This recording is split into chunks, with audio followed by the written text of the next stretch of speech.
নমস্কার। আমি আজকে অনেকদিন পর আবার আপনাদের সামনে এলাম একটা পুরনো রেসিপি নিয়ে, যেটা আমার ঠাকুমা আমাদের খুব করতেন। যখন পটল খেতে খেতে একঘেয়ে হয়ে যেত তখন এটা বানাতেন। চলুন কি করে বানাতেন সেটা দেখে নিই।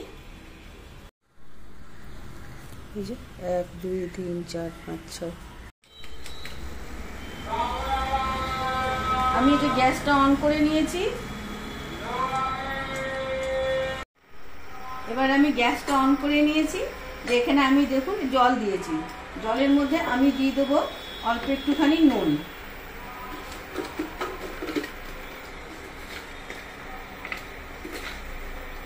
আমি একটু নুন দিয়ে দিলাম। এবার দেখুন জলটা ভালো মতন গরম হয়ে গেছে। আমি এই সময় আগে থেকে এই যে পটলগুলো আমি চেঁচে এরকম 2 টুকরো করে রেখেছি, পটলের গাটা আমি খালি চেঁচে নিয়েছি। এবার আমি এগুলোকে এখানে আস্তে আস্তে একটু সেদ্ধ হতে দেবো, খুব বেশি বয়েল করব না।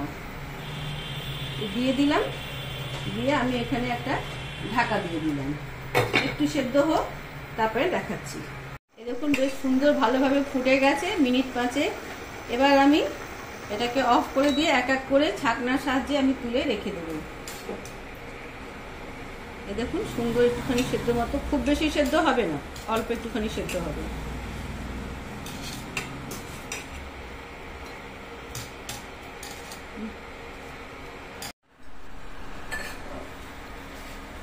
এবার আমি দেখুন আগে থেকে গ্রেট করে রাখা পনির দিচ্ছি। আপনারা এখানটায় চাইলে ছানাও দিতে পারেন। এবার আমি এর মধ্যে দেব 1 চামচ পরিমাণ নারকেল কুড়ে রেখেছিলাম, সেটা দিলাম।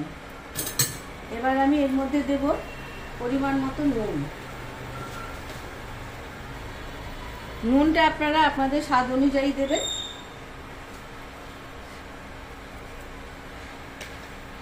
আমি এখানে আর একটুখানি নারকেল কোড়া দেব, অল্প মনে হচ্ছে আমার হয়ে গেছে। এর মধ্যে একটু ধনে পাতা কুচি করে দিচ্ছি আর কাঁচা লঙ্কা কুচি করে দিচ্ছি। এই নুন ঝাল সবটাই কিন্তু আপনারা আপনাদের টেস্ট অনুযায়ী দেবেন।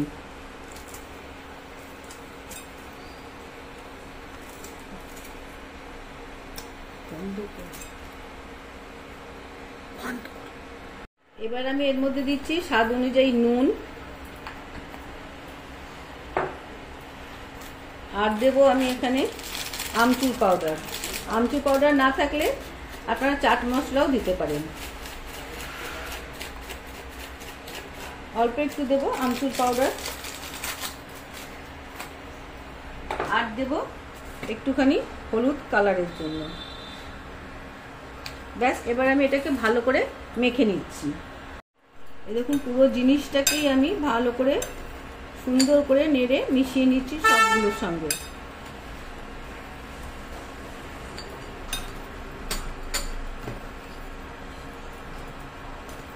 খুব সুন্দর করে মাখা হয়ে গেছে।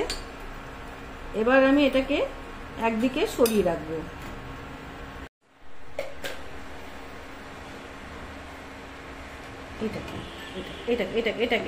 আমি এখানে একটা বাটিতে ময়দা নিয়ে নিয়েছি। এখানে একটা বাটিতে ময়দা নিয়েছি। এর মধ্যে আমি দিয়ে দিচ্ছি নুন। নুনটা আপনারা বুঝে দেবেন, কারণ অলরেডি কিন্তু পুরের মধ্যে নুন দেওয়া আছে।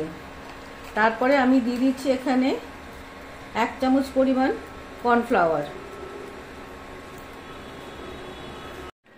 এবার আমি এটাকে ভালো করে দেখুন মিলিয়ে নিলাম, দুটোকে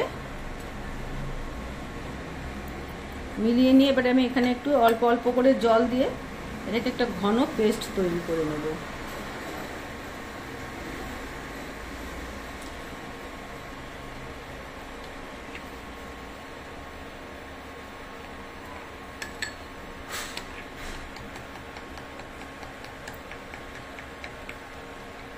আমি আপনাদের একটা কথা জানিয়ে রাখি, আমি এখানে কিন্তু হলুদ গুঁড়ো ইউজ করেছিলাম। ইচ্ছা করলে আপনারা নাও ইউজ করতে পারেন। এই দেখুন ব্যাটারটা ঠিক এরকম ঘন হবে, ঠিক আছে। এবার আমি এটাকে একপাশে সরিয়ে রাখছি। এবার আমি চলে আসলাম নেক্সট স্টেপে। এই দেখুন এইভাবে চামচের সাহায্যে হালকা করে পটলের দানাগুলো আমি বার করে দিচ্ছি। দেখতে পাচ্ছেন আপনারা পুরো ফাঁকা হয়ে গেল। আমি এইভাবে আরেকটাকে দেখিয়ে দিচ্ছি। এই দেখুন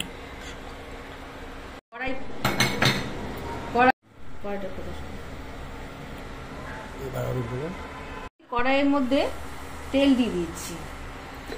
এদিকে তেলটা গরম হোক, আমি ওদিকে দেখাচ্ছি যে আমি কি করছি। আমি কিন্তু এটা সরষের তেলেই ভাজছি। অন করে দিলাম। ওদিকে কড়াইটা গরম হতে হতে আমি এবারে পটলের পুরগুলো ভরে নিচ্ছি। এই যে পটলের পুরগুলো দেখুন খুব সুন্দর করে ভরে নেব।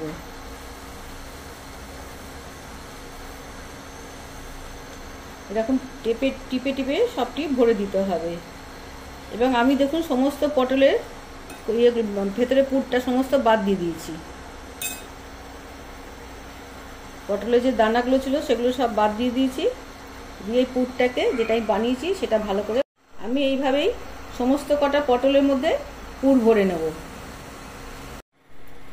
এই যে দেখুন সমস্ত কটা পটলে আমি পুর ভরে নিয়েছি। এবার এখানে আমি যে ব্যাটারটা রেডি করে রেখেছিলাম ময়দা আর কর্নফ্লাওয়ার, সেটা আমি ওদের এই পটলগুলোর উপরে একটু সুন্দর করে মাখিয়ে দেবো, যাতে কিনা ফুলে না আসে এগুলো সব।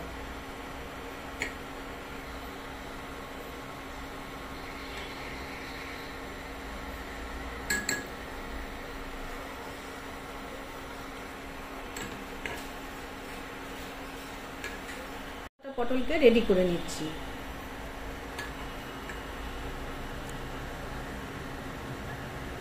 এই দেখুন আমি সমস্ত কটা পটল রেডি করে দিয়েছি। এদিকে আমার তেলটাও গরম হয়ে গেছে। আমি এবারে তেলের মধ্যে এক এক করে সব পটলগুলো, যে পাশটা মুখ আছে সে পাশটায় যে পুর ভরা আছে আমি সেদিকটাই কিন্তু আস্তে আস্তে ছেড়ে দিচ্ছি।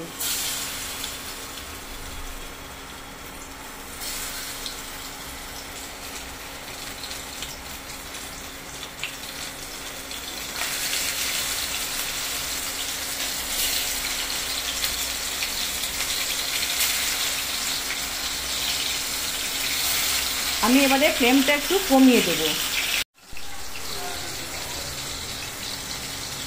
এবার দেখুন আমি পটলগুলো একটু আস্তে আস্তে উল্টে দিচ্ছি। এই দেখুন খুব সুন্দর একটু আস্তে আস্তে রঙগুলো ধরে গেছে। এবার এই পিঠটাও আমি সুন্দর করে ভেজে নেব।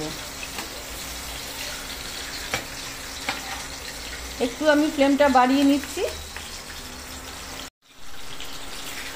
সমস্ত পটলগুলোই আমি দেখুন উল্টে নিচ্ছি।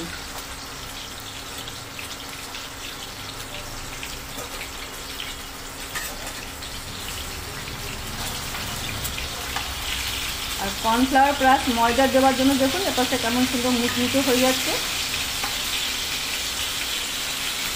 এবার আবার আমি এগুলোকে সুন্দর করে ভেজে তুলে নেব।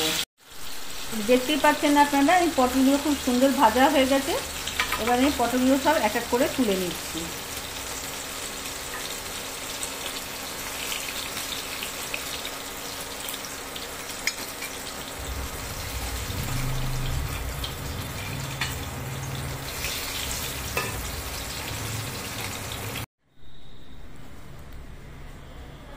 তৈরি আমার পটলের পুর ভরা বা পটলের চপ, যেটাই বলেন না কেন। আমি এখানে সস দিয়ে সার্ভ করেছি, কারণ আমি এখন এটা চা দিয়ে খাবো। আপনারা চাইলে এটা দিয়ে কিন্তু নিরামিষ ঝোলও করতে পারেন। মানে এইভাবে পটলটা করে নিলেন আর তার সঙ্গে ওই আদা জিরে বাটা দিয়ে একটু বেশ গামাখা করে তার মধ্যে এটা দিতে পারেন। ফিরে আসছি অন্য কোনো এপিসোডে। যদি আমার চ্যানেলটিকে আপনাদের কোথাও ভালো লাগে তাহলে পরে আমার সঙ্গে থাকবেন, একটা লাইক, শেয়ার এবং সাবস্ক্রাইব করে আমার পাশে থাকবেন। আবার অন্য নতুন নতুন রেসিপি নিয়ে আসছি। নমস্কার।